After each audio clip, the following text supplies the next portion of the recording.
সালামু আলাইকুম। কি অবস্থা ফেসবুক বন্ধুরা, আমার এলাকার মানুষেরা, আমি সাপাড়ার মানুষেরা সবাই ভালো আছেন তো, সুস্থ আছেন তো? আল্লাহ সবাইকে ভালো রাখুক। এই আমাদের জনাল ভাই ঈদগাহ রোডের মধ্যে না আজকে 20-30 বছর ধরে দেখতে আছি, কাজ করতে আছে। আলহামদুলিল্লাহ আল্লাহ পাক কোনো হেরে ভালো রাখছে, সুস্থ রাখছে। এই বয়সে সেই রেস করার কথা, এই বয়সে সেই আরাম করার কথা। যাক আলহামদুলিল্লাহ, আল্লাহ তার নসিবে যেটাই রাখছে সেইটাই। কখনো যে কষ্ট করতে আছে, আসলে আমরাও এই কষ্টটা করতে পারতাম না। কোনো যে পরিশ্রমের কাম করে, যাক আল্লাহ পাকে হেরে আলো ভালো রাখুক, সুস্থ রাখুক। আলহামদুলিল্লাহ ছেলে আসিল, ছেলে মারা গেছে কারণটি অনেক কষ্ট করতে আছে।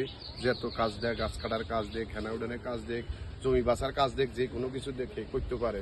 তো সবাই জনাল ভাই লোক ভালো, কোনো খারাপ হতে যান, কোনো খারাপ কিছু করেন, এর দ্বারা এগুলো হয় না। ঠিক আছে, এ ভালো কাজ করতে আছে, সমাজেরও কাজ করতে আছে, সমাজের উন্নত করতে আছে। কথা কি কইছি বুঝিনি, তো বহুত কষ্টে আছে। সবাই এর জন্য দোয়া করবেন, হে আল্লাহ যেন ভালো রাখে, সুস্থ রাখে। সবাই এই জনাল ভাইয়ের জন্য দোয়া করবেন।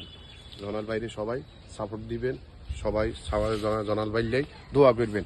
ইনশাল্লাহ জনাল ভাই জিন্দাবাদ। আমরা জনাল ভাইয়ের জন্য দোয়া করি। সালামু আলাইকুম।